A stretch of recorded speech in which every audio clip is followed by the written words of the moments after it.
ঘটনা হচ্ছে কি বন্ধুদের সাথে জালসায় আইছি ওই একটা হলিগা মাটি রেজে তা কিনবি একজন কিনবি আর আমরা 8 জন তার হইছি কিনেছি কিন্তু আমার সাউরিতে তাহলে গেলে হাসছি নি মনি ভাই হ্যাঁ আমার সাউরি হাজার লাগে তাহলে মনি ভাই আছে আমিও আছি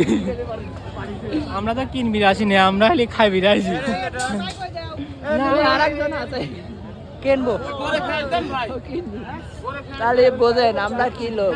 একজন কিনবি আছে 8 জন সাথে খরিদ্দার দোকানে প্রচুর ভিড় লাগেছে মানুষ মনে করছে খুব বেচা হচ্ছে কিন্তু হচ্ছে না এ বটিতে কাটতেছে সামনের পাতা কাটি হলো দেব কাটলি লেওয়াই লাগবে এই কাটলি কিন্তু লেওয়াই লাগবে আর মনে হয় এরা যদি মানা হয় টানা লাগে খুব রিস্ক দেখা যাচ্ছে তার সাথে ঝামেলা লাগলে বাস্তব কথা জানে খুব মার হবে ভাইয়া হ্যাঁ। আমার লোক কত ভালো আছে তুমি দেখে যাও তো হ্যাঁ আমার ডাইডা এলে যাচ্ছে সব ওই রোডের মাথায় যাই থাকনি হ্যাঁ চলো ফুল বাগানে যাবো আমরা